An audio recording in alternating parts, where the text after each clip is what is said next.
কালিয়াচকের ডন আসাদুল্লাহ বিশ্বাস গ্রেপ্তার দিল্লি থেকে। এক খুনের মামলায় পলাতক আসাদুল্লাহ বিশ্বাসকে গত বৃহস্পতিবার কালিয়াচক থানার পুলিশ দিল্লি পুলিশের সহযোগিতা নিয়ে গ্রেপ্তার করে। এরপর শুক্রবার ধৃতকে 4 দিনের ট্রানজিট রিমান্ডে নিয়ে মালদায় আসছে পুলিশ। কালিয়াচকের ডন আসাদুল্লাহ বিশ্বাসের বিরুদ্ধে জালনোট, মাদক, খুনের চেষ্টার মতো প্রায় 50টি পুরনো মামলা রয়েছে পুলিশের খাতায়। এর মধ্যে গত 18ই আগস্ট মজমপুরের বাসিন্দা ওহিদুর শেখকে পিটিয়ে খুনের অভিযোগ ওঠে আসাদুল্লাহ বিশ্বাস সহ তার অনুগামীদের বিরুদ্ধে। সেই ঘটনায় পুলিশ আগেই আসাদুল্লাহ বিশ্বাসের এক ছেলে সহ মোট 9 জনকে গ্রেপ্তার করে। ধৃতদের মধ্যে রয়েছে মজমপুর অঞ্চলের প্রাক্তন প্রধান তথা তৃণমূলের অঞ্চল সভাপতি সারিউল শেখও। তবে এতদিন পলাতক ছিল মজমপুরের ত্রাস আসাদুল্লাহ বিশ্বাস, কিন্তু বৃহস্পতিবার দিল্লিতে সে পুলিশের জালে ধরা পড়ে। এরপর 4 দিনের ট্রানজিট রিমান্ডে তাকে মালদায় নিয়ে আসা হচ্ছে।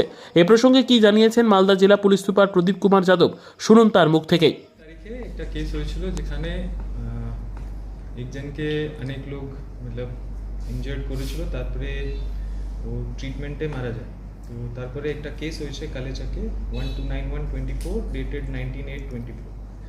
তো ওখানে আমরা আগেও অ্যারেস্ট করেছি 7 জনকে, আর তারপরে একটা অ্যাকিউজ অ্যারেস্ট হয়েছে।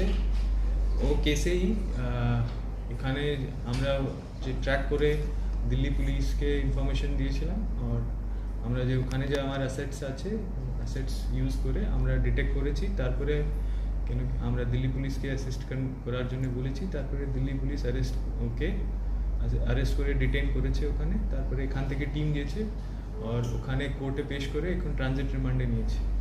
আমরা ট্রানজিট রিমান্ডে এখানে নিয়ে আসবো, তারপরে ফার্দার ইন্টারোগেশন হবে ও কেসের জন্য।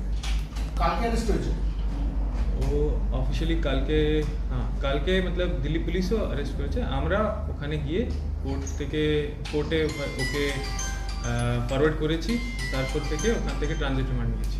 কতদিন আছে ট্রানজিট রিমান্ড 4 days। স্যার ওখানে জালনোট পাওয়া গেছে কি স্যার?